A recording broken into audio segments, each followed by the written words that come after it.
Assalamualaikum warahmatullahi wabarakatuh. Pada yang terhormat Bapak Tawar selaku Kepala Sekolah SLBN Negeri Kendal, kepada yang terhormat Bapak Sumarti selaku Wakasek SLB Negeri Kendal, kepada Bapak Ibu guru yang saya hormati.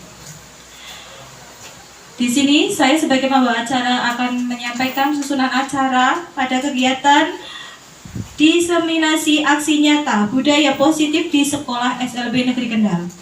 Adapun susunan acara, yang pertama pembukaan, yang kedua doa, yang ketiga pengarahan dari Bapak Kepala Sekolah atau yang mewakili, yang keempat pelaksanaan diseminasi aksi nyata budaya positif di sekolah.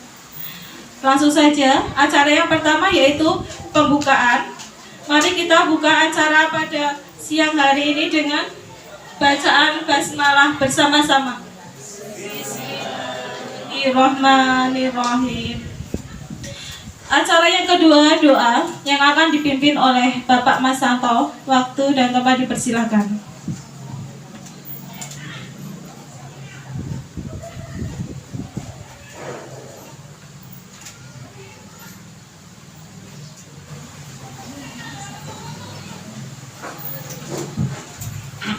Assalamualaikum warahmatullahi wabarakatuh.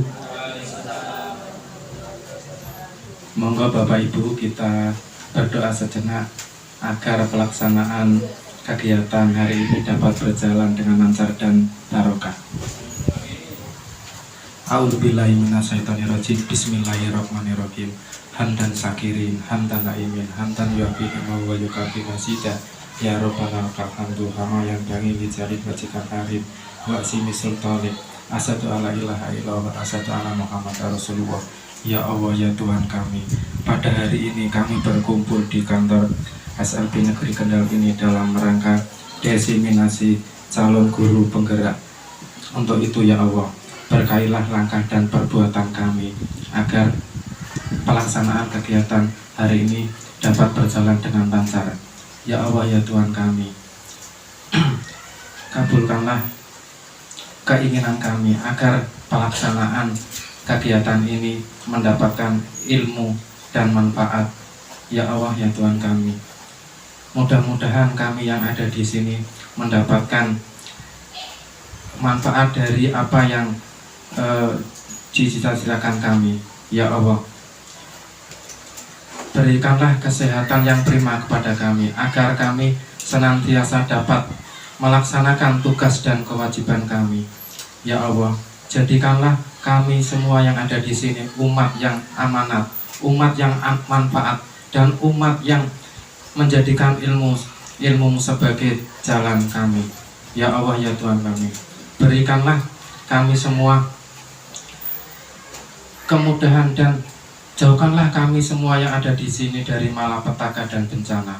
Ya Allah, Tuhan yang Maha Pengabul doa, kabulkanlah doa dan permohonan kami. Rabbana atina fid dunya hasanah wa fil akhirati hasanah wa qina adzabannar. Amin amin walhamdulillahirabbil alamin. Wassalamualaikum warahmatullahi wabarakatuh.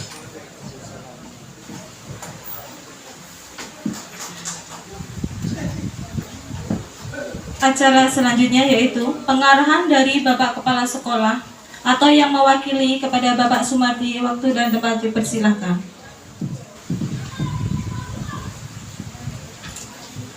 Assalamualaikum warahmatullahi wabarakatuh.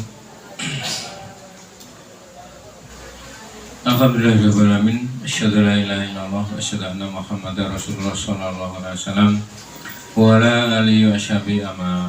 Bapak Ibu guru yang saya hormati, sudah kita ketahui bersama dalam kesempatan siang ini sesuai apa yang sudah direncanakan diadakan oleh beberapa teman kita, yaitu Ibu Sugias, Ibu Andriani, Ibu Gayo, Ibu Riris. Insya Allah hari ini akan mengadakan diseminasi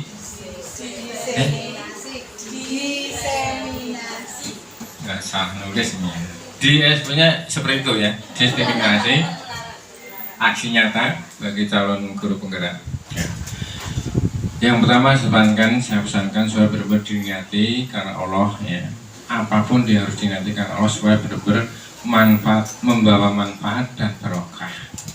Manfaat untuk kita semua, juga barokah khususnya untuk yang bersangkutan. Bisa lebih mendekatkan diri pada Allah, bisa lebih senang dengan profesi yang dimiliki sekarang. Jadi semuanya jalan. Kalau cuma dapat manfaat, ya manfaat secara lahir, secara dunianya. Tapi kalau barokah itu bisa membawa sampai hati kita. Nah, yang keduanya, ini tentunya kita berharap dari teman-teman semua juga akan bisa memperoleh ilmu dari apa yang nanti akan disampaikan oleh ibu berempat ini. Jadi kita bisa sama-sama, yang bersangkutan bisa memberi, yang lain bisa menerima. Jadi saling bantu-bantu. Yang kedua, tentunya acara ini kalau tidak ditoto kita, ya nanti kita tidak ditoto, ada yang grundel. Jadi prinsip kita di sekolah ini harus bisa saling bantu membantu. Sekarang yang kita bantu Ibu Gias, Bu Andri, Bu Gayo, Bu Riris untuk bisa mensukseskan program DIS ini tadi ya. Jadi kalau memang berhasil nanti bersama lancar, berarti kan ya keberhasilan Ibu berempat untuk penyampaiannya, penyajiannya, dan keberhasilan dari Bapak Ibu Guru untuk menerimanya. Nah ini ya, mudah-mudahan nanti kalau sudah berhasil, masih banyak Bapak Ibu Guru yang muda-muda yang belum berkesempatan. Insya Allah sudah ada pendaftaran lagi ya. Nah, kayak Bu Ririn, Bu Rini ya, Bu Kecatur Yaseh, Bu Siti, Bu Mus, Pak Fahri, jangan sembunyi. Wah, insya Allah saya pensiun. Bu Yuni, nah, ini monggo jangan takut. Pak Isan ya. Oh masih sudah ya. Nah ini yang lain. Jadi memang, ya alhamdulillah zaman saya dulu belum ada. Nah kalau sekarang insya Allah ke depan semua guru tetap tuntutannya seperti itu. Monggo dipersiapkan ya. Terus satu hal yang paling, ilmu ini adalah milik Allah. Panjang semuanya bisa menguasai itu juga atas ridho dan titipan dari Allah. Maka jangan sampai pelit-pelit untuk menyebarkan, untuk memberikan kepada sesama teman kita ya. Jadi benar-benar bisa saling bantu-bantu. Kemudian kesempatan untuk membantu ini ya, ini benar-benar ya, kalau kita niati karena Allah untuk membantu teman kita, itu kita juga akan dapat pahala ya. Suatu saat kita perlu bantuan, maka orang lain juga akan dengan ringan untuk membantu kita. Nah ini nggih, ojo saiki sing njaluk bantuan Bu Gayo, wonge ayu, wah seneng Pak Ganis, aku ak bantu ae. Engko bar sing anu sing tuwek elek misalnya Mbak Yuni, apa gah? Ampun pilih-pilih nggih. Ini satu atap, satu profesi, ya satu keluarga bisa saling bantu. Nah ini pesan Pak Tawar juga demikian. Monggo sesama kawan kita bantu supaya bisa sukses semuanya. Itu pesan Pak Tawar seperti itu ya. Jangan pilih-pilih. Ah males aku Bu Yunis tuh. Aku tak pilih sing nom-nom lah repot udah. Ya ampun ya. Jadi itu saja. Monggo ini nanti setelah ini langsung kita keluar ke kelas masing-masing sesuai dengan kelompoknya. Ya dengan mengucap Bismillahirrahmanirrahim. Untuk acara diskriminasi ini kita nyatakan untuk dibuka. Mudah-mudahan Allah secara berikan kemudahan, keamanan, keselamatan, kesuksesan yang barokah. Ngaten yang bisa saya sampaikan, kurang lebihnya mohon maaf. Wassalamualaikum warahmatullahi wabarakatuh. Waalaikumsalam warahmatullahi wabarakatuh. Acara selanjutnya yaitu pelaksanaan diseminasi aksi nyata budaya positif di sekolah. Adapun pembagian ruangnya, Bu Andri di ruang kelas 1 C1, kemudian Bu Gias di ruang perpustakaan, kemudian ada Bu Gayo di kelas SMA LB C, kemudian ada Bu Riris di SMP LB. di aula. Maaf, ada ralat di kelas di Puriris di kelas aula. Kemudian kami mengucapkan selamat mengikuti kegiatan ini dan semoga kegiatan ini dapat menginspirasi kita semua. Sekian dari saya. Wassalamualaikum warahmatullahi wabarakatuh. Monggo Bapak Ibu guru bisa masuk ke ruangan yang masing-masing. Ya, yang sudah ditentukan. Bismillahirrahmanirrahim. Assalamualaikum warahmatullahi wabarakatuh. Bapak Ibu yang saya hormati, terima kasih atas investasi waktunya untuk menghadiri diseminasi budaya positif. Saya yakin jam segini enak-enaknya buat istirahat, tapi atas pengorbanan Bapak Ibu, semoga memberikan manfaat pada diseminasi kali ini. Untuk mengawali, marilah kita buka dulu dengan membaca basmalah bersama-sama.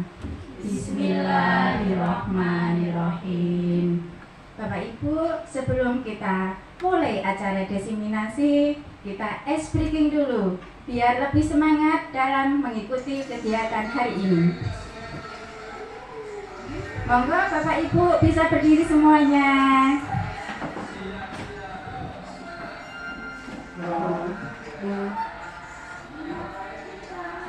Tangan ke samping, burung yang terbang. Tangan ke depan, ikan berenang. Duduk yang rapi, siap berdoa. Putar-putar, tangan diputar. Lunggul-lunggulung, tangan digulung. Kanan, kaki dada bundar. Kanan, kiri, atas, bawah, siap berdoa.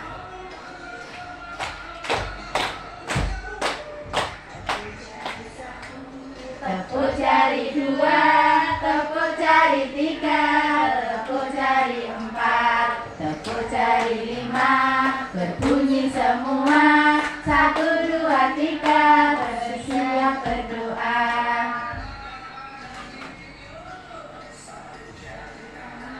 Satu jari kiri, gabung jadi 2, menjadikan jembatan panjang. 2 jari kanan, 2 jari kiri, gabung jadi 4, buat kuat kamera cetek. 3 jari kanan, 3 jari kiri, gabung jadi 6, kuat menara tinggi. 4 jari kanan, 4 jari kiri, gabung jadi 8, kuat telinga kelinci. 5 jari kanan, 5 jari kiri, gabung jadi 10, siap berdoa.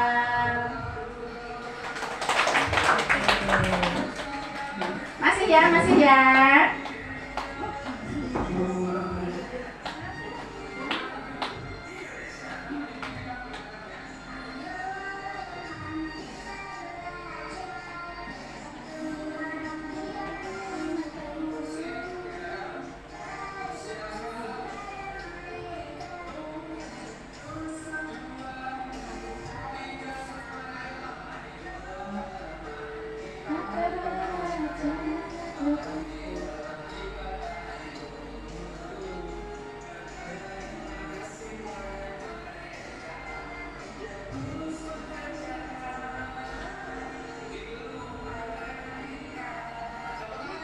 Terima kasih ibu-ibu semuanya.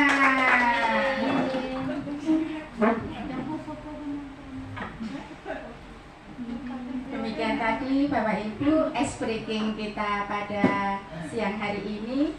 Semoga menambah semangat kita dalam mengikuti kegiatan hari ini.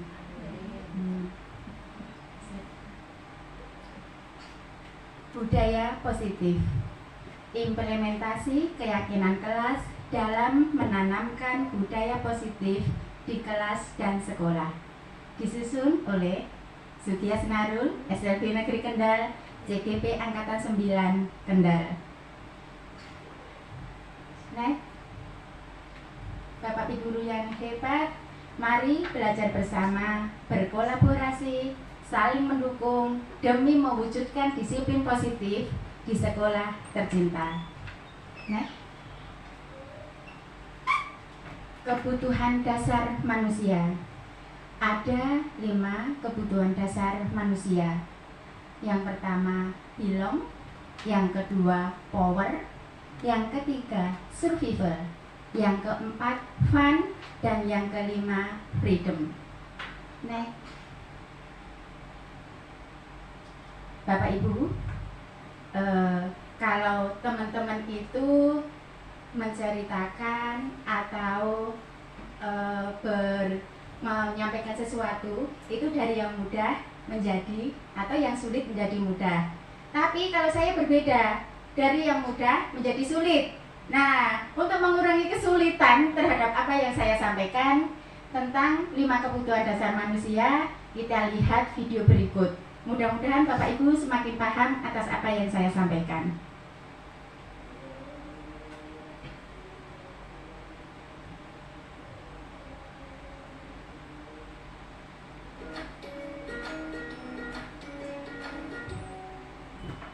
Salam dan bahagia Ibu dan Bapak guru hebat.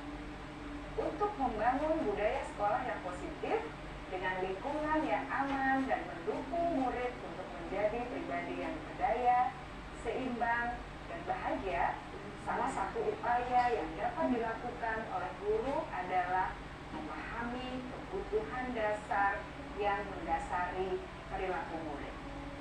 Pada video kali ini, kita akan membahas tentang 5 kebutuhan dasar manusia.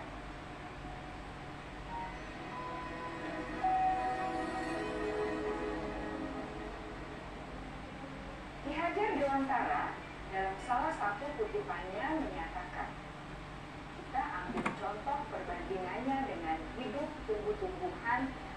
Seorang petani dalam hakikatnya sama kewajibannya dengan seorang pendidik yang menanam padi misalnya. Hanya dapat menuntun tumbuhnya padi. Ia dapat memperbaiki kondisi tanah, memelihara tanaman padi, memberi pupuk dan air, membasmi ulat-ulat atau jamur-jamur yang mengganggu hidup tanaman padi, dan lain sebagainya. Ketika guru memahami kebutuhan apa yang mendasari perilaku murid, dan guru berusaha menuntun dan mendukung murid dalam memenuhi kebutuhannya secara positif, pada hakikatnya guru tersebut ibarat seorang petani yang sedang berusaha memahami kebutuhan masing-masing tanaman. Dan ia berusaha memenuhi kebutuhan tanaman tersebut agar dapat tumbuh dengan subur dan maksimal. Dr. William Glasser, seorang psikiater dari Amerika Serikat, menyatakan bahwa seluruh tindakan manusia memiliki tujuan tertentu, yaitu memenuhi kebutuhan dasarnya. Ketika kelima kebutuhan dasar telah terpenuhi secara memadai, maka murid akan tumbuh dengan seimbang dan bahagia. Sebaliknya, ketika kebutuhan dasar tidak terpenuhi dengan baik, maka seseorang akan mengalami emosi negatif, bosan, sedih, dan kecewa. Bahkan mereka dapat melakukan perbuatan yang bertentangan dengan nilai-nilai kebajikan atau melanggar peraturan. Dengan kata lain, perilaku buruk seseorang biasanya adalah respons dari kebutuhan yang tidak terpenuhi. Namun, mereka tidak tahu cara untuk menyampaikannya. Ada 5 kebutuhan dasar manusia menurut Dr. William Glasser, yaitu yang pertama, kebutuhan untuk bertahan hidup atau survival. Yang kedua, kebutuhan untuk merasa diterima atau love and belonging. Yang ketiga, kebutuhan akan kebebasan atau freedom. Yang keempat, kebutuhan akan kesenangan atau fun. Dan yang kelima, kebutuhan akan penguasaan atau power.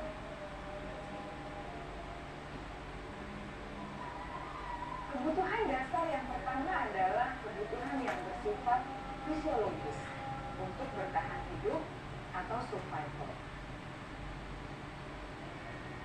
Misalnya, kesehatan, rumah, dan makanan. Kebutuhan biologis sebagai bagian dari proses reproduksi termasuk kebutuhan untuk tetap bertahan hidup. Kebutuhan untuk merasa aman juga termasuk dalam kebutuhan ini.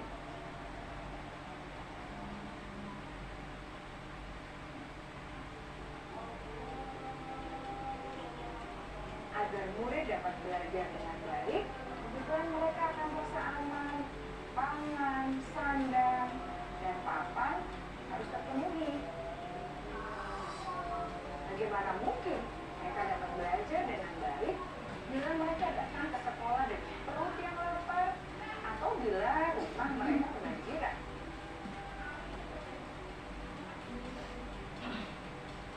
Setelah kita mengetahui kebutuhan pertama yang sebagian besar bersifat fisiologis, mari kita lihat kebutuhan kedua sampai kelima yang semuanya berhubungan dengan psikologis.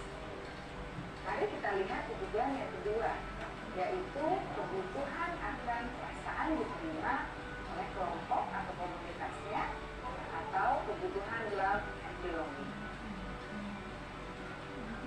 Kebutuhan ini meliputi keinginan untuk tetap terhubung dengan orang lain seperti teman, keluarga, teman kerja, dan kelompok di mana kita tergabung. Setiap murid ingin menjadi bagian yang berharga dari kelas dan juga sekolah. Mereka juga ingin diterima oleh orang lain dan kelompoknya. Bahkan, murid yang terlihat paling cuek pun jauh di dasar hatinya pasti ingin merasa diterima. Sebagai guru, seharusnya kita dapat menerima murid kita apa adanya, sesuai dengan kodratnya. Karena setiap murid adalah unik.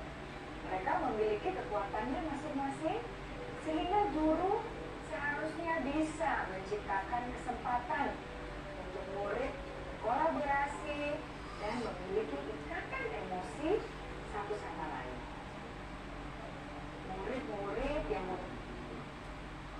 Bapak Ibu, demikian tadi 5 kebutuhan dasar manusia, 5 kebutuhan dasar anak didik kita yang perlu kita ketahui sebagai seorang pendidik. Yang pertama tadi adalah kebutuhan bertahan hidup, yang kedua adalah kasih sayang, yang ketiga penguasaan, yang keempat kebebasan, dan yang kelima kesenangan. Kita juga perlu mengetahui yang paling utama, yang paling dibutuhkan pada anak-anak didik kita yaitu sandang, pangan, papan. Kalau orang Jawa mengatakan sandang, pangan, papan. Kita lihat dulu, jika anak-anak untuk sandang, pangan, papan sudah terpenuhi, mungkin sebagai pendidik kita akan melanjutkan lebih enak. Tetapi jika pada anak-anak didik kita yang banyak, sing sandangane yo masih ala kadanya, sing jajane juga masih secukupnya, terkadang membuat anak-anak itu untuk bertingkah lebih. Dan yang paling kita perlu ketahui itu fun, kesenangan. Apa sih kesenangan anak-anak yang perlu kita ketahui? Banyak toh di antara sebagai anak-anak kita tidak begitu, ya kita paham, kita tahu, tapi cuman kita kurang memahami saja. Lanjut Bu.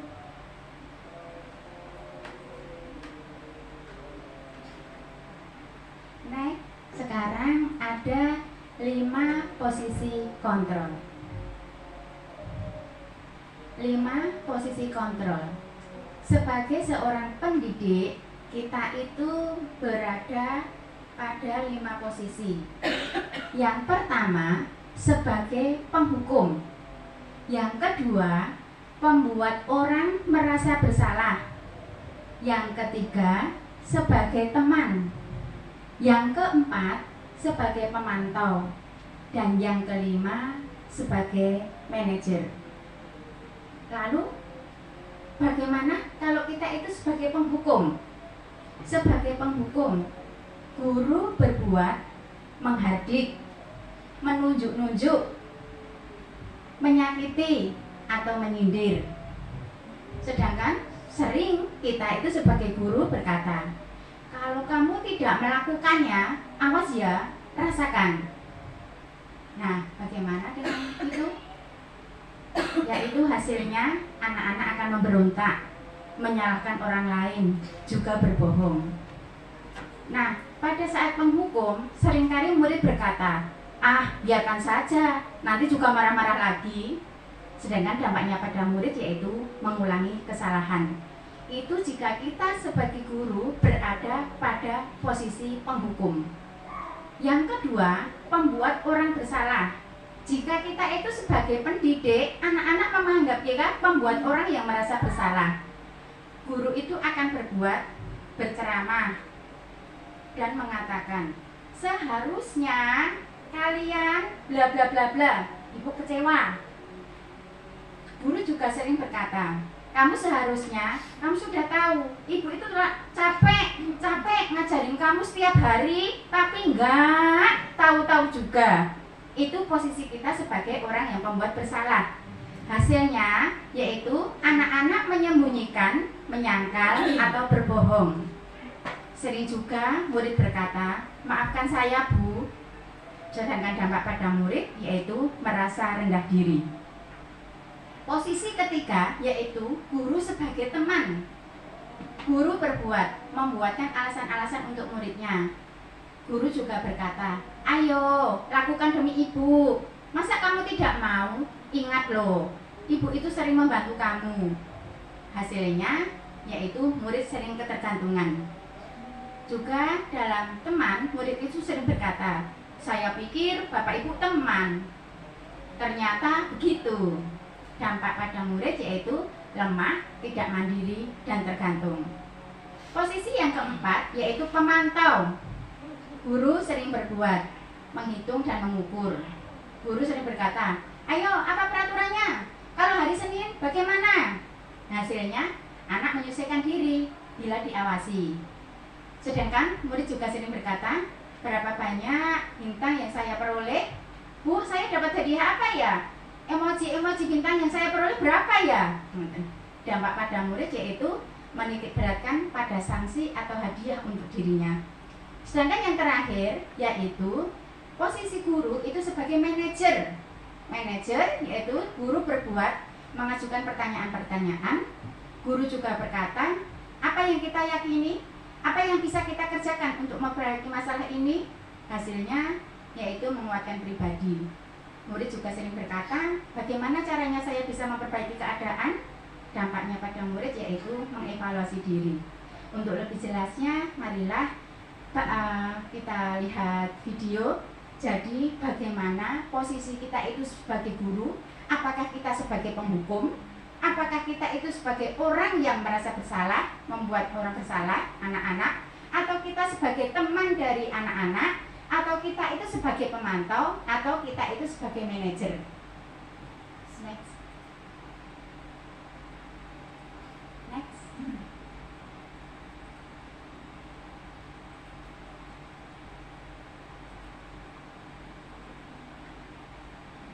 Pertanyaan pemantik yaitu setuju atau tidak setuju. Yang pertama, pemberian hukuman dengan hal positif seperti membaca atau membersihkan halaman sekolah dapat meningkatkan disiplin anak. Jika kita menghukum, yaitu misalnya anak disuruh membaca, membersihkan halaman, memberi hukuman itu, kira-kira Bapak Ibu setuju atau tidak ya kalau itu untuk meningkatkan disiplin? Setuju. Ya, ada yang setuju. Yang kedua, memberi penghargaan dapat meningkatkan motivasi belajar anak. Setujukah Bapak Ibu? Setuju. Next, lanjut. Bapak Ibu, untuk lebih memahami 5 posisi kontrol yang Apa yang harus kita kerjakan? Apa yang harus kita sikapi? Mari kita lihat video berikut ini.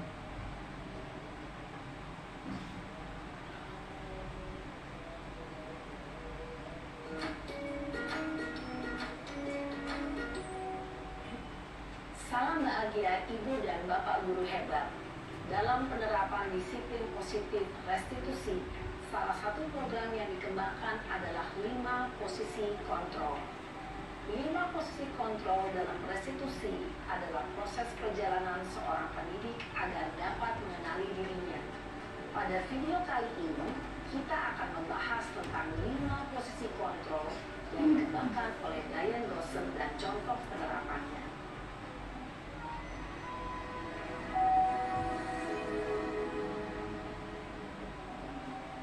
5 posisi kontrol itu adalah 1. Posisi penghukum. 2. Posisi pembuat merasa bersalah. 3. Posisi teman. 4. Posisi pemantau atau monitor. Dan 5. Posisi manajer. Untuk lebih memahami kelima posisi tersebut, mari kita saksikan kasus Naren yang terlambat hadir 20 menit di sekolah dan melihat bagaimana kelima posisi kontrol dalam menghadapi masalah tersebut. Bapak Ibu, kita lihat ya ini Naren.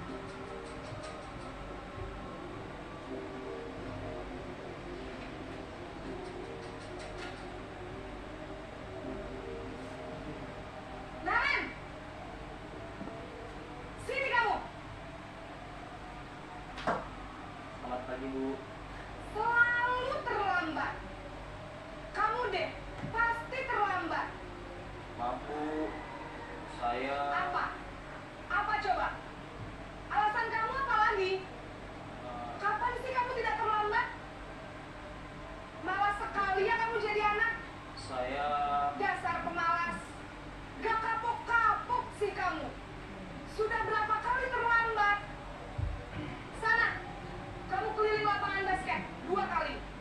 Kenapa saya harus keliling lapangan basket, Bu? Kenapa? Kamu melawan ibu. Berani-beraninya jawab. Sudah terlambat, masih berani jawab pula. Sekarang, keliling lapangan basket 5 kali sekalian. Biar kapok. Cepat. Pergi sana ke lapangan basket. Posisi penghukum biasanya berbicara dengan nada tinggi. Bapak Ibu, itu tadi jika kita sebagai guru berposisi sebagai penghukum. Bisa berupa Sangat menyenangkan sekali ya. dampak yang terjadi pada anak ketika guru berada pada posisi penghukum adalah guru cenderung akan Dampaknya yaitu murid menjadi pendendam, tidak menyukai guru. Kita lihat lagi. Posisi kita sebagai guru yaitu pembuat merasa bersalah.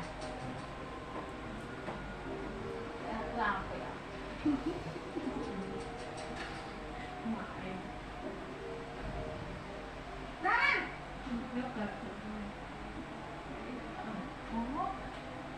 Selamat pagi, Bu. Naren! Kamu kenapa terlambat lagi, nak? Ya Tuhan, Naren. Kamu senang ya bikin ibu susah ya? Kalau kamu terlambat lagi, nanti ibu yang ditegur bapak kepala sekolah, nak. Disangka ibu tidak bisa membina kamu. Duh, gimana ini? Maaf, Bu. Duh, Gusti Naren. Kamu suka ya kalau ibu tegur bapak kepala sekolah? Terus, sekarang ibu harus tulis apa yang di buku absen? Ini kamu sudah sering terlambat loh.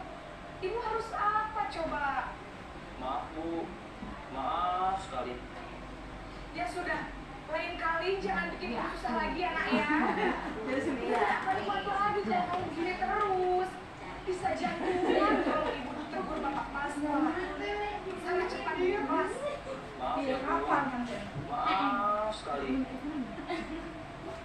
Bapak Ibu, itulah posisi kita jika kita membuat merasa bersalah. Cenderung lembut, namun kata-kata yang diutarakan membuat murid merasa menjadi orang yang gagal, memandang buruk dirinya sendiri, merasa tidak berharga, dan tidak sanggup membahagiakan orang lain. Ketika guru mengambil posisi pembuat rasa bersalah, Bapak Ibu, inilah dampak negatif jika kita berposisi pada merasa bersalah. Yang pertama yaitu membuat murid merasa bersalah, dan yang kedua menarik diri. Posisi yang ketiga yaitu posisi teman. Mari kita lihat Naren dan kita berposisi sebagai guru, sebagai teman.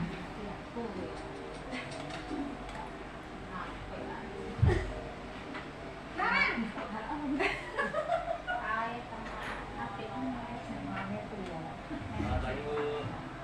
wah, sudah jam berapa ini, Nak? Terlambat lagi ya, sayang. Iya Bu, habis ibu saya lupa bangunkan saya Bu. Kamu malah menyalahkan ibu kamu. Kamu bukannya anak yang larinya paling kencang. Kok terlambat sih? Iya Bu, saya memang terlambat bangun tadi. Jadi biarpun saya lari kencang, tetap gak kekejar Bu. Ya sudah sana. Nanti lain kali larinya lebih kencang lagi ya. Biar gak terlambat lagi. Bikin seneng ibu. Demi ibu. Bisa kan? Bisa lah Bu. Ya sudah sana masuk kelas. Ibu beresin urusan absen kamu. Kamu ini ada-ada saja. Bapak Ibu, itulah kita sebagai guru, yaitu sebagai teman. Posisi teman akan ramah, cenderung bersenda gurau, juga murid akan merasa senang, aman, dan akrab. Identitas yang tercipta adalah identitas sukses atau berhasil. Namun, ingat, karena ini masih dorongan eksternal. Sedangkan dampak dari posisi teman, yaitu murid akan bergantung kepada satu orang atau ketergantungan. Yang kedua, yaitu murid tidak mandiri dan tidak bisa berpikir untuk diri sendiri. Untuk yang selanjutnya yaitu posisi kita sebagai pemantau atau monitor. Kita lihat lagi.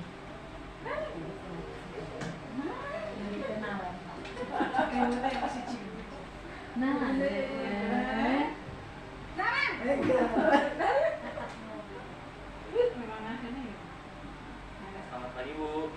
Nah, apa peraturan sekolah kita tentang jam berapa kita harus masuk sekolah, Nak? Kita harus di sekolah jam 7 Bu. Iya, betul. Sekarang sudah jam 7.20. Naren sudah tahu konsekuensinya jika terlambat hadir. Paham Bu. Saya harus tinggal kelas pas jam istirahat selama 20 menit. Iya, benar. Konsekuensinya demikian. Jadi nanti jam 9.30 pas istirahat, kamu harus tinggal di kelas, kerjakan tugas tambahan untuk ketertinggalan kamu, ya? Baik Bu. Bapak Ibu, demikian tadi yaitu posisi kita sebagai pemantau atau monitor.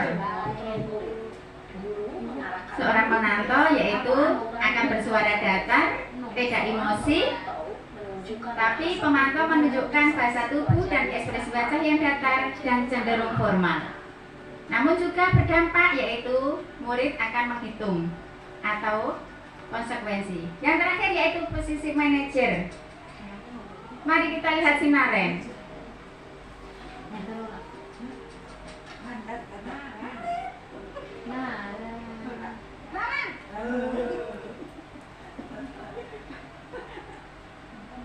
Selamat pagi Bu. Selamat pagi, Naren. Maaf Bu, saya terlambat. Iya, sekolah masuknya jam 7, sekarang sudah jam 7.20. Jadi sekarang bagaimana ini, Naren? Maaf Bu, saya lupa start alarm saya semalam. Baiklah, menurut kamu, keyakinan sekolah yang mana yang perlu kamu tingkatkan? Menghargai diri sendiri dan orang lain mungkin ya Bu. Setuju. Jadi, apakah Naren meyakini prinsip saling menghormati tersebut? Iya Bu, saya meyakininya. Apakah Naren bersedia memperbaiki masalah keterlambatan ini? Bersedia Bu. Bagaimana kamu akan perbaiki masalah keterlambatan ini? Saya akan coba untuk tidak lupa menyetel alarm saya Bu. Baik, kalau Naren lupa menyetel alarm di rumah, ada orang yang kira-kira bisa bantu mengingatkan tidak? Ada Bu, kakak saya, Kak Emma. Ada lagi selain Kak Emma? Selain Kak Emma, ada ibu saya. Baik, jadi yang mengingatkan Naren adalah Kak Emma dan ibu kamu ya? Kira-kira akan mulai setel alarm kapan nih Naren? Setelah pulang sekolah, akan segera saya lakukan. Baik, jadi Naren akan setel alarm untuk bangun besok pagi dan akan diingatkan oleh kakak dan ibunda Naren ya. Ada lagi yang mungkin perlu dilakukan Naren agar tidak terlambat bangun lagi? Tidak ada Bu. Baik Naren, terima kasih untuk kerjasama kamu. Sekarang kamu perlu kembali ke kelas untuk belajar. Baik Bu, terima kasih. Bapak Ibu, Posisi itu manajer tadi adalah posisi kontrol yang disarankan untuk membimbing murid Ya. memiliki sikap disiplin itu yang tadi positif. 5 posisi kontrol kita, yaitu yang pertama kita sebagai penghukum. Tadi sebagai penghukum ada dampak negatifnya. Yang kedua yaitu merasa bersalah, membuat orang merasa bersalah juga ada dampak negatifnya. Yang ketiga sebagai teman, meskipun sebagai teman tapi dalam materi ini juga masih ada dampak negatifnya. Yang keempat sebagai pemantau, dan yang kelima sebagai manajer. Yang sebagai manajer yaitu ada suatu keyakinan kelas. Keyakinan kelas yaitu jika murid merasa bersalah atau melakukan kesalahan, itu murid dan siswa membuat kesepakatan. Ditanya, kamu salah apa Le? Terus bagaimana kalau membuat kesalahan? Lalu apa yang kamu lakukan? Nah, itu antara lain keyakinan kelas atau kesepakatan. Bapak Ibu, di antaranya tadi ada 5 posisi kontrol. Ada 5 posisi kontrol kita sebagai guru. Saya akan membagikan 2 ini. Pertanyaan saya, Bapak Ibu sekarang pada posisi mana? Yang pertama itu sebagai pemantau atau yang kedua sebagai manajer. Jika Bapak Ibu memilih ini berarti sebagai pemantau. Jika Bapak Ibu memilih kuning berarti manajer.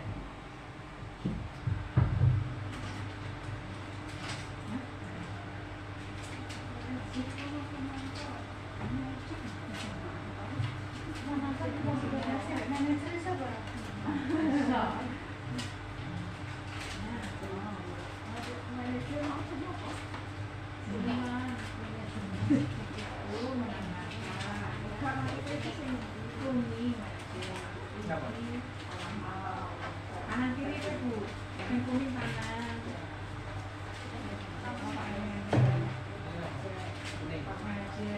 Pak Eyang. Bangga, Bapak Ibu, saya ulangin deh. Posisi kita yaitu untuk saat ini, kalau yang oranye ya ini, kalau yang oranye itu sebagai pemantau, kalau yang kuning itu sebagai manajer. Coba ya, Bu Yuni, oranye atau kuning ya? Kalau kita melihat dari apa yang didapatkan, kalau saya kelanjutannya memilih Kuning. kuning Oke. sebagai manajer. Sebagai manajer. Bu Saminta? Sama Mbak. Kuning sebagai manajer. Bu Eka? Jumbo. Tidak. Kuning. Bu Tuwi? Yang terbaik. Oke, kuning. Pak Mahendra? Kuning. Kuning. Bu Rimi? Iya, Pak. Kuning. Bu Lina? Kuning. Bu Yosi? Kuning. Oke, Bu Seklera? Kuning. Alhamdulillah. Kalau kemarin-kemarin kita belum memahami tentang posisi kita, mungkin kita menganggap enaknya jadi teman. Mungkin juga kita enaknya jadi pemantau. Tapi mudah-mudahan dengan belajar video ini, belajar materi ini, kemarin-kemarin kita sebagai teman, atau kita sebagai pemantau, atau kita sebagai penghukum, kita bisa memperbaiki, lagi biar kita bisa bertindak sebagai manajer. Next, untuk selanjutnya, disiplin positif dan nilai-nilai kebajikan. Lanjut. kegiatan kepalan tangan. Bapak Ibu, ini ada tulisan, ada A dan B.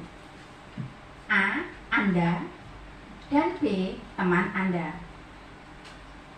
Bayangkan, sobeklah secari kertas kecil. Nah, iya, monggo itu ya, aku sesobek. Tuliskan benda atau sesuatu yang sangat berharga untuk Anda. Tuliskan, mungkin juga bisa sertifikat atau yang lain. Nah, yang Bapak Ibu itu kira-kira anggap penting. Nah, ini teman-teman tidak tahu. Letakkan di salah satu tangan Anda dan genggam benda atau sesuatu tersebut dengan segala daya. Buatlah sebuah kepalan. Nah, teman B itu akan mencoba dengan suka tenaga. Saya pengen tahu apa ya yang digenggam Pak Mahindra itu, tulisannya apa ya? Nah, pengen tahu sekali karena nanti kalau terbuka tulisan sertifikat, sertifikat, tulisannya emas, nah berarti kan teman itu pasti pengen sekali ya membuka genggaman tersebut. Dengan berbagai cara untuk meminta Anda memberikan benda tersebut. B, bisa membujuk, mengancam, menghardik, merayu, menyuap. Apa saja agar dapat membuka kepalan tangan Anda. Coba, kalau Bapak Ibu sudah mengepal, iki loh menaku, apakah akan memberikan kepalan ini, membuka kepalan ini untuk diketahui teman? No, tidak, karena ini sangat berharga. Nah, siapa tahu ini nama?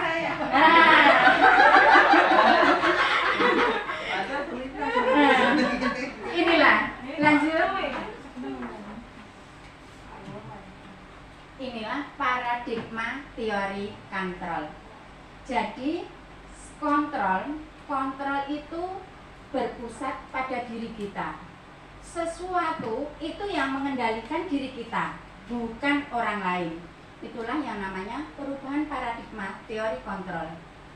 Yang pertama yaitu ilusi guru untuk mengontrol murid, ilusi bahwa kritik dan membuat orang bersalah, ilusi guru mengontrol murid, ilusi bahwa semua penguatan positif efektif dan bermanfaat, dan terakhir ilusi bahwa orang dewasa memiliki hak untuk memaksa. Lanjut next. Nah, sekarang perubahan paradigma stimulus respon, teori kontrol atau teori pilihan. Siapa sesungguhnya yang memiliki kontrol? Kalau yang stimulus respon, kita mencoba mengubah orang agar berpandangan sama dengan kita. Kalau teori kontrol atau pilihan, kita berusaha memahami pandangan orang lain tentang dunia. Itulah sesuatu yang ada di pikiran kita sebagai stimulus respon atau sebagai teori kontrol. Yang kedua, perilaku buruk dilihat sebagai suatu kesalahan. Jika orang lain itu melakukan perilaku buruk, kalau kita itu stimulus respon, itu kita berpandangan itu adalah salah. Tapi jika kita itu pada teori kontrol, semua perilaku memiliki tujuan. Yang selanjutnya, yaitu orang lain bisa mengontrol saya. Stimulus respon, teman saya itu bisa mengontrol saya. Tapi kalau teori kontrol, hanya Anda sendiri yang bisa mengontrol diri Anda. Next, saya bisa mengontrol orang lain, Anda tidak bisa mengontrol orang lain. Dan yang terakhir yaitu model berpikir menang atau kalah. Jika pikiran kita itu pada stimulus respon, kita berpikir, aku menang apa kalah ya? Aku bisa itu, menang kalah. Tapi kalau pikiran kita pada teori kontrol atau pilihan, model bermeaning menang. Next. Sekarang makna disiplin. Disiplin berarti kata disiplina yang artinya belajar. Makna asal yaitu dari kata ini berkonotasi dengan disiplin diri dan murid-murid Socrates dan Plato. Disiplin diri membuat orang menggali potensinya menuju sebuah tujuan tentang apa yang dia hargai. Namun dalam budaya kita, makna kata disiplin telah berubah menjadi sesuatu yang dilakukan seseorang pada orang lain untuk mendapatkan kepatuhan. Disiplin dengan ketidaknyamanan, bukan dengan apa yang kita hargai atau pencapaian suatu tujuan mulia. Ini tadi yaitu makna disiplin. Next. Nah, ini teori motivasi, hukuman dan penghargaan atau restitusi. Kita tadi berpendapat, ayo anak-anak nyapu halaman, anak-anak membaca. yaitu untuk meningkatkan disiplin. Tadi kita setuju ya? Setuju. Terus next, teori motivasi perilaku manusia. Untuk menghindari ketidaknyamanan atau hukuman, apa yang akan terjadi apabila saya tidak melakukannya? Jadi motivasi dalam diri kita itu ada motivasi eksternal, juga ada motivasi internal. Yang jelas kalau yang eksternal itu berasal dari luar, sedangkan motivasi internal itu berasal dari dalam diri kita sendiri. Next, nilai-nilai kebajikan universal. Nilai-nilai kebajikan dari sifat positif manusia merupakan tujuan yang mulia, yaitu agar setiap individu.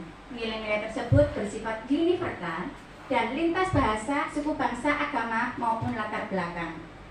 Setiap perilaku atau perbuatan memiliki suatu tujuan.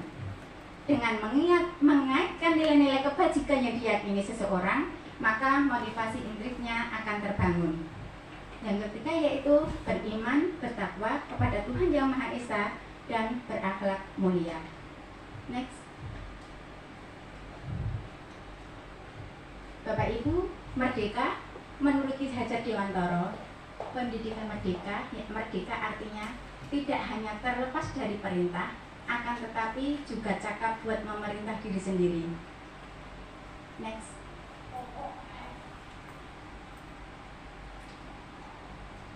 Dihukum oleh penghargaan. Bahwa penghargaan berlaku sama dengan hukuman, dalam arti meminta atau menjujuk seorang melakukan sesuatu untuk memenuhi suatu tujuan tertentu dari orang yang meminta atau membujuk. Dorongan eksternal dan faktor ketergantungan. Ada penghargaan menghukum, ada penghargaan mengurangi ketepatan, ada penghargaan tidak efektif, dan ada penghargaan merusak hubungan. Next.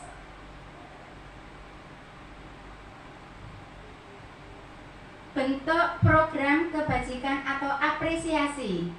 Dalam memberikan apresiasi, pengakuan perlu diingat beberapa hal. Yang pertama, beri dukungan secara khusus. Yang kedua, beri pengakuan secara pribadi. Yang ketiga, beri pengakuan kepada semua murid. Yang keempat, beri pengakuan secara konsisten. Dan yang kelima, fokus pada proses. Next. Contoh pengakuan atau apresiasi kebajikan. Bapak Ibu, tadi dalam nilai kebajikan disebutkan bahwa kita itu satu, mengharapkan murid dengan nilai kebajikan yang universal itu anak mandiri. Dua, kasih sayang. Dan yang ketiga, menghargai orang lain. Bapak Ibu, kalau anak-anak bisa mempunyai produk arak, mempunyai produk es, jika kita itu ikut mengkonsumsi, apakah itu bentuk dari rasa menghargai? Ya, sepakat ya. Desiminasi ini adalah disiplin, menghargai. Jika kita itu ikut mengkonsumsi, kita ikut kita ikut, jika anak-anak itu jualan terus kita ikut mensukseskan. Nah, jika anak-anak itu mempunyai produk es lalu kita membeli, kita sukseskan, berarti sepakat bahwa kita telah melakukan, kita telah mengaplikasi, yaitu nilai kebajikan universal. Setuju nggih? Untuk itu mari kita, anak-anak tadi telah membuat es juga teh hangat untuk kita sukseskan, kita hargai usaha mereka. Monggo, Bu Rini itu anak-anak telah menyediakan es juga teh hangat. Marilah kita sukseskan. Gimana Pak? Desiminasi adalah tugas dari desiminasi, yaitu memahami, mengimbaskan, juga mengaplikasi. Monggo Bu Dwi, Bu Rini, kita sukseskan anak-anak. Nah, tolak ukur keberhasilan desiminasi yaitu mengaplikasi, menerapkan nilai-nilai universal, menghargai hasil karya orang lain. Nah, berarti dalam desiminasi ini kita sudah berhasil karena tolak ukur kita adalah menghargai orang lain atau menghargai murid. Karena ini dibuat murid, kita Ya. minum. Monggo.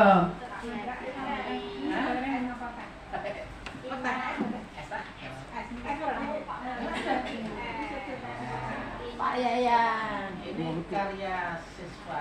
Iya, karya siswa. Ingkang menginginkan es teh, anak-anak sudah es teh, ingkang hangat, anak-anak juga sudah menyediakan hangat. Mari kita sukseskan bersama. Monggo, iya, sami-sami sambil sampun merehapi hasil anak-anak, saya akan lanjutkan untuk membaca. Sudah saya Bu, terima kasih. Sampun. Contoh pengakuan atau apresiasi kebajikan. Yang pertama yaitu pembuka, yang kedua nilai kebajikan, dan yang ketiga situasi. Pembuka, kemarin saya perhatikan nilai kebajikan, rasa empatimu besar sekali. Sedangkan situasi, pada saat menolong murid baru di kelas kita. Ada pembuka, saya menghargai, nilai kebajikannya kepedulian. Sedangkan situasi yaitu pada saat kamu membantu teman-teman. Yang ketiga, terima kasih untuk nilai kebajikannya, rasa tanggung jawab, dan situasinya pada saat memungut kertas-kertas. Next.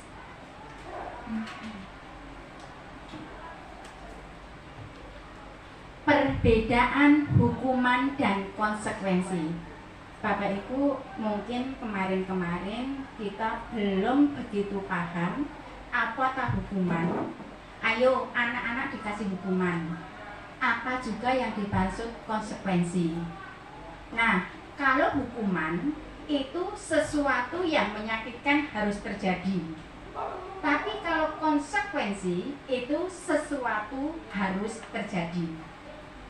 Kalau hukuman membuat anak sakit, kalau konsekuensi yaitu membuat anak merasa tidak nyaman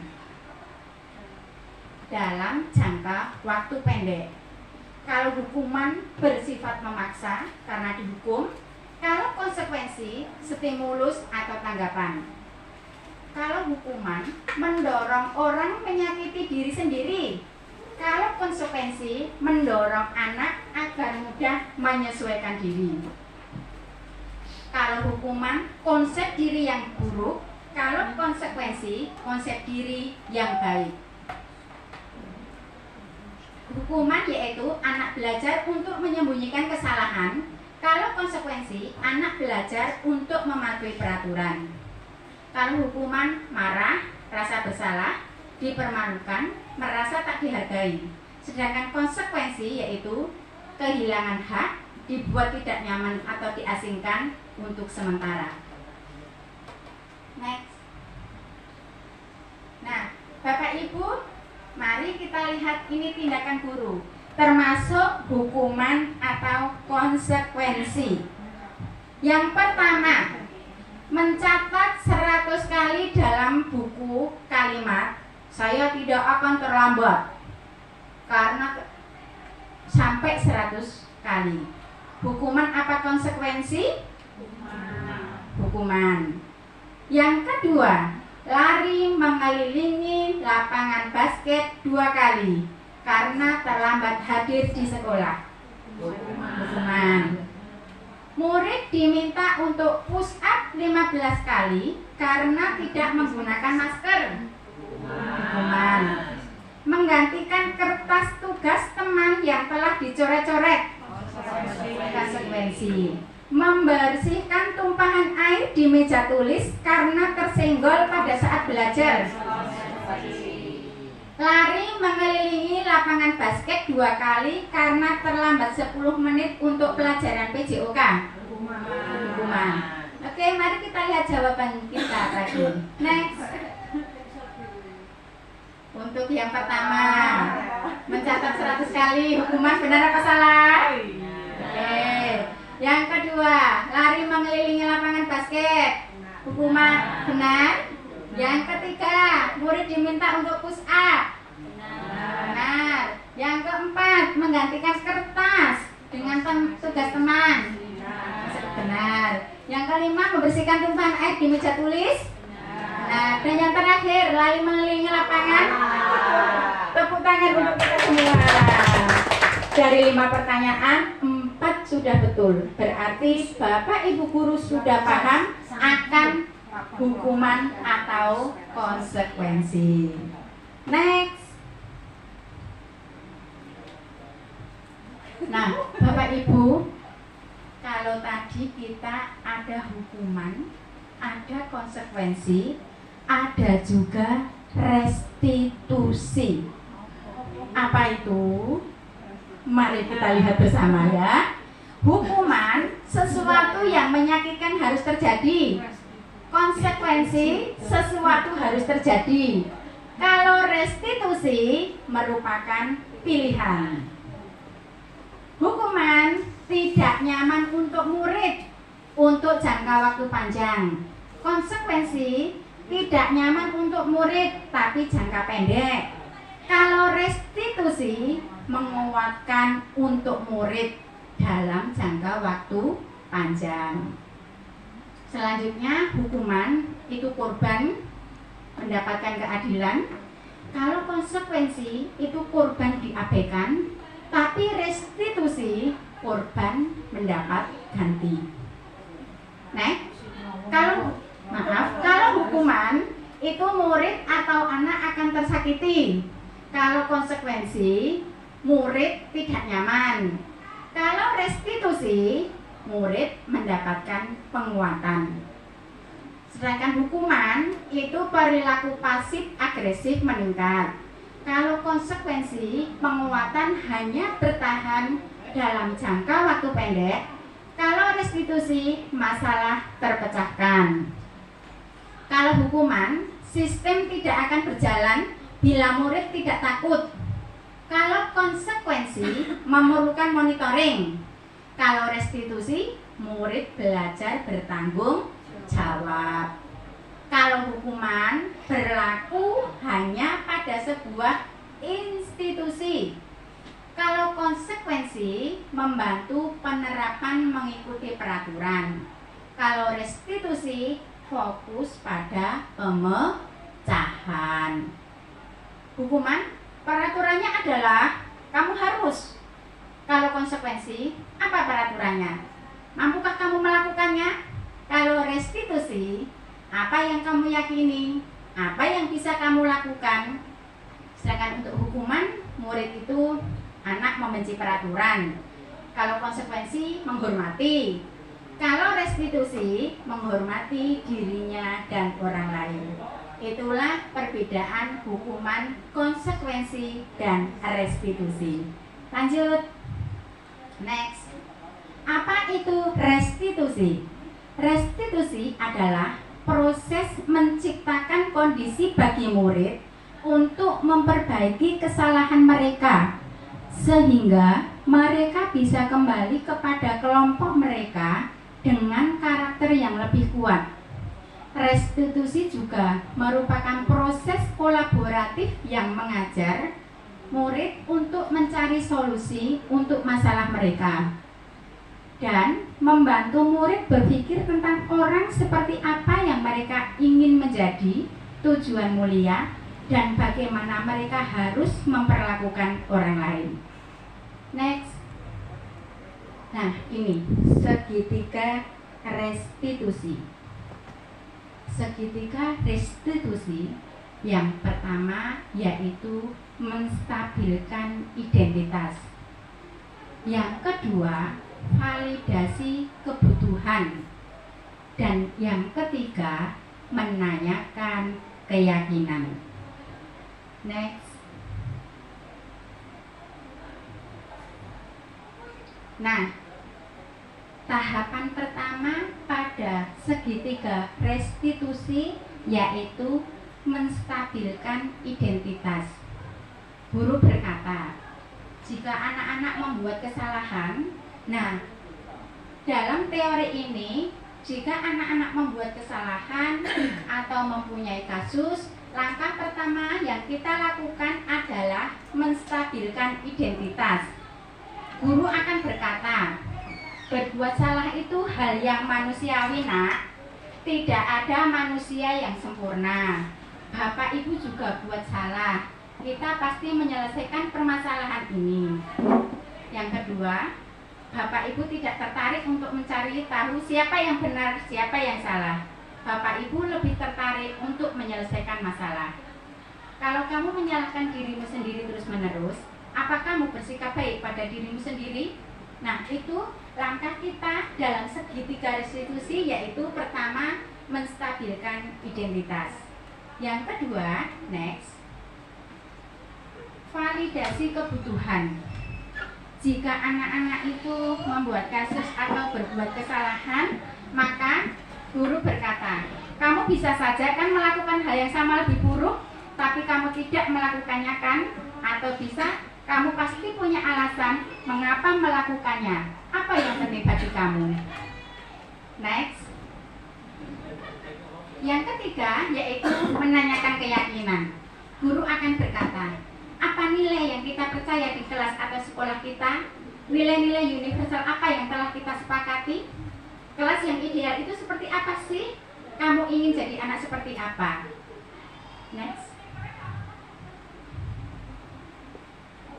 Nah, intervensi 30 detik. Intervensi ini bisa membantu murid kembali ke tujuan semula dengan cukup singkat dan dengan cara non-konfrontatif. Pertanyaan-pertanyaan yang diajukan biasanya dikemukakan oleh seorang pemantau atau manajer.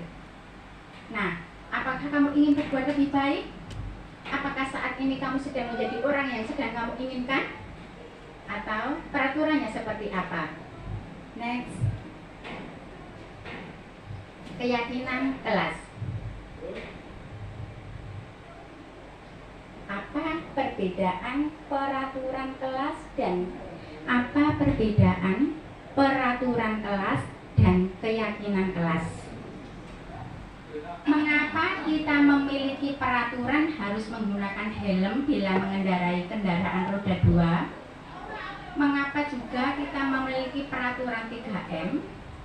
Mengapa kita memiliki peraturan harus datang tepat waktu? Untuk mendukung motivasi intrinsik, kembali ke nilai-nilai atau keyakinan yang lebih menggerakkan seseorang dibandingkan mengikuti serangkaian peraturan. Next. Lingkungan positif, keyakinan kelas, juga peraturan sekolah. Next. Bapak Ibu, kalau peraturan yaitu sudah dibuat. Kalau keyakinan itu kesepakatan. Peraturan kelas berarti aturan yang sudah dibuat di kelas. Kalau keyakinan kelas yaitu kesepakatan guru dan murid. Kira-kira pertama, datang tepat waktu, mengucapkan salam. Kesepakatan termasuk peraturan atau keyakinan? Keyakinan. Terus, menjaga kebersihan sekolah, peraturan atau keyakinan? Keyakinan. Yang ketiga, berdoa sebelum dan sesudah kegiatan, peraturan atau keyakinan? Peraturan. Oke, lanjut.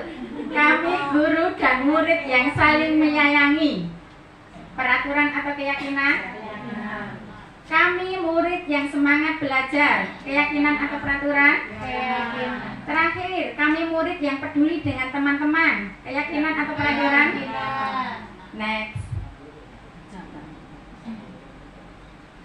Kegiatan keyakinan kelas yaitu dengan tabel C sama tabel Z. Lanjut. Lanjut.